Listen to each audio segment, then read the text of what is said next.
Oh boy, I know the fandom right now. The fandom right now for Dragon Ball Super. Woo! My gosh, people. So, we know that with, the Dragon Ball Super manga, I just made a video a few days ago, right? Talking about up until, I want to say it was chapter 38, where it just began. Gohan called out Kefla, and it was about to get real, and I was giving some praise to certain aspects of the manga that were changed, such as the pacing. Things got a lot quicker, we were speeding through a lot of points that the anime kind of dragged its feet a little bit. It was like, we were getting episode upon episode showcasing characters that really didn't matter too much in the grand scheme of things. Basically, it felt like, not necessarily filler, because there was some really cool moments in those stuff, but it definitely felt as though the manga was cutting out the extra stuff that we don't necessarily need. And I was like, yo, a lot of this is awesome, everything, the setup or whatever, cool stuff. But then chapter 39 of Dragon Ball Super has been sneak previewed, I guess you could say, leaked. Wow. Just absolutely wow. I cannot believe that Toyotaro decided to do that. There's some good to the chapter, and I'm gonna be honest with you, because the fandom is split right now. There's one part that is undeniably just like, oh my god, are you kidding me right now? Then there's one part that, even in my last video about the Dragon Ball Super manga, I still will defend, and I still think it's a better move than what the anime did. Let's talk, as a matter of fact, about what the manga did with the latest chapter that I agree with, and I feel as though it's not a bad move. If anything, it makes a lot more sense than the anime. And that's the Gohan versus Kefla fight. Granted, there's the argument there, like, well, Gohan wasn't Super Saiyan or whatever, but at this point, you can assume that he has his ultimate form back, right? He's not just typical Gohan, so he's at probably his peak, maybe even stronger, doing some training before the Tournament of Power, and him and Kefla went for blows, and in the end, it was essentially a draw in their match, because they both got ringed out. They both, knocked each other out of the ring, and to be honest with you, I'm not mad at that at all. I think, and I still sit with, that is a way better move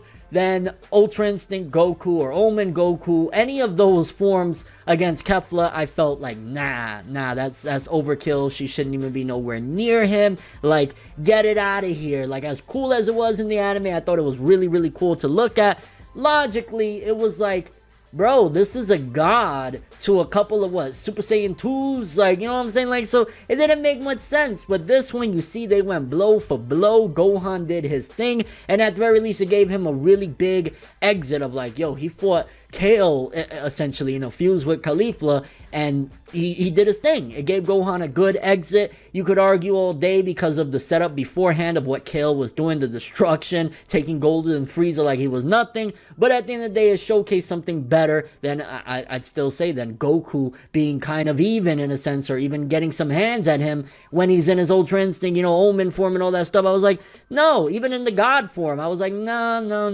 that just felt a little bit too out of whack. It's like, yo, where are we at with this power scaling thing? Are we just throwing it out the window completely? I mean, I know Dragon Ball Super has been very, very wonky and inconsistent and all of that stuff, but that was just problematic. I think having Gohan go up against Kefla, one, Gohan doesn't have godlike powers. He doesn't have any god ki or whatever. He's just a normal Saiyan that did his thing, and he has that ultimate form and stuff like that. So it was a good matchup, honestly. Just seeing Gohan getting a golden moment like that and a golden exit, fighting against a fighter of that caliber, that was perfect for me. I felt as though maybe you could argue again, the setup beforehand was like, what are you doing? Kale looking all crazy, powerful, fighting these foes that, has no business being anywhere equal or anywhere in the field of doing anything to, and then Gohan coming along. But at the very least, again, I still say it's better than what we got with the anime, as far as like Goku should not have probably been, matching up against those two, especially, even if they were in the Kefla fuse form, I still was like,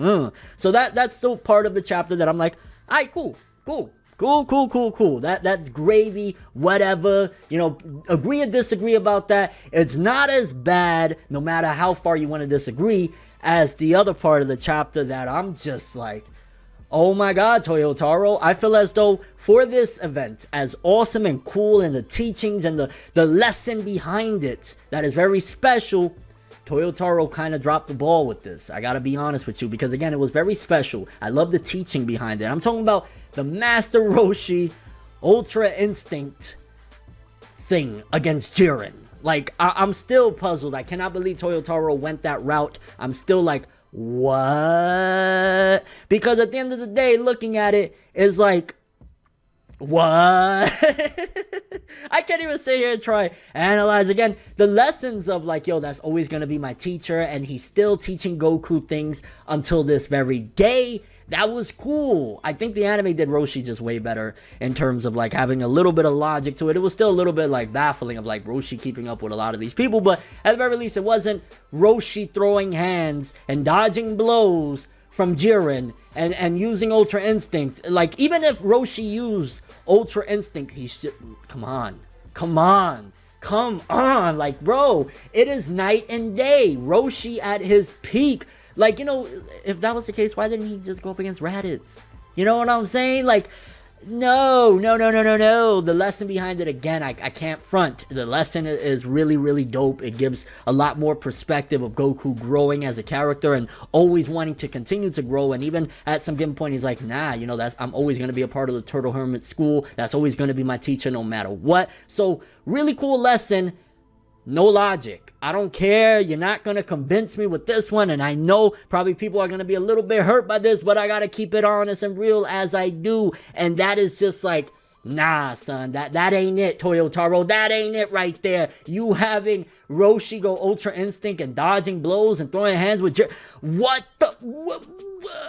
Like, yo, I love Dragon Ball like the next man, and you just, nah. And I've given passes for certain things because at least there was a little bit, but it's too wide of a difference, especially with Jiren being that of a god of destruction or above. There's no, even if Roshi learned Ultra Instinct, there's still a certain amount of speed and power and all of that stuff that you need to have in order to be able to keep up with somebody like that. Just because you can maneuver in ways without your body, you know what I'm saying, without having your mind attached to the movement, your body just moving on its own, it's still ridiculous. Absolutely, I cannot know. And that's how Goku, I guess, obtains the black hair, the Omen form, the beginning of Ultra Instinct. And again, I guess if we're just going off a cool factor, which you got to think at the end of the day, that's what Dragon Ball Super has pretty much been like, just this, whoa, ho, yo, oh my gosh. Then yeah, it does serve that, like Roshi still teaching his students after all these years. It's just like, had this arc and had some of this stuff happened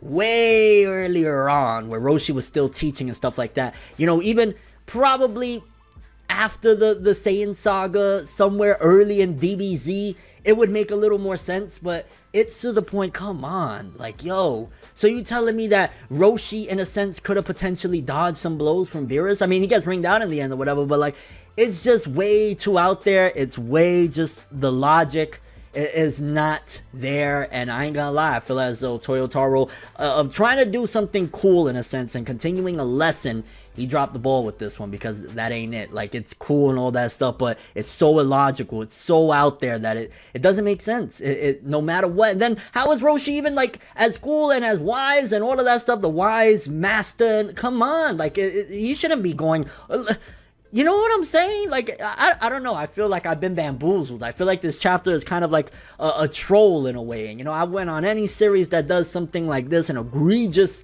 sin. And I feel as though that's what that was. That's cool and all of that stuff. Nah, Roshi going against Jiren and actually being able to kind of keep up for a bit. Come on, bro. Come on. The lesson is cool, but if you're, you know what I'm saying, the means to the end are important. And the means was just abysmal. The end was Goku continuing on. He's going to keep on training and keep on learning. And he learns, you know, the Omen form, the Ultra Instinct, you know, the before his hair is silver, the black-haired form or whatever. But nah.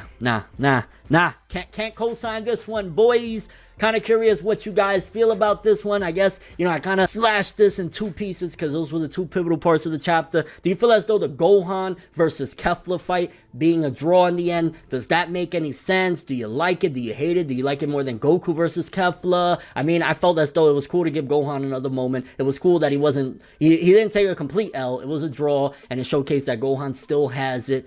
And what do you think about the Roshi Ultra Instinct versus Jiren? I mean, I'm sure there's going to be people that are going to come and defend it and say, oh, there's this and that.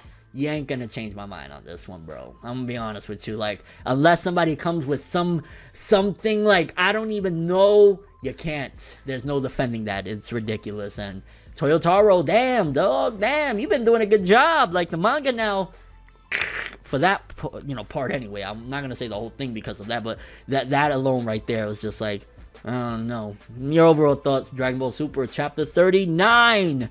Insanity, and not in the greatest way. I'm ForneverWorld, and that's all I have for this one. Thanks for watching. Hope you enjoyed. If you liked anything I had to say or enjoyed the video, drop me a like. I'd greatly appreciate it. And if you want more from me, make sure to subscribe. Follow me on Twitter. Hit the bell to get all notifications. And follow me on Instagram and all my other social media in the description below. ForneverWorld, and as always, people, have an awesome day. And remember the golden rule. Anime and manga for life, boy. Bow. Have an awesome day. I don't know if you're gonna have more of an awesome day than Roshi. Ultra Instinct, boy, we're here. We make a major move, laugh and let the haters lose. We don't give a fuck, virginity intact, cream stack. Paper rules, if you heard it, best believe that. But now it's whatever, one day I'll be your favorite vanilla.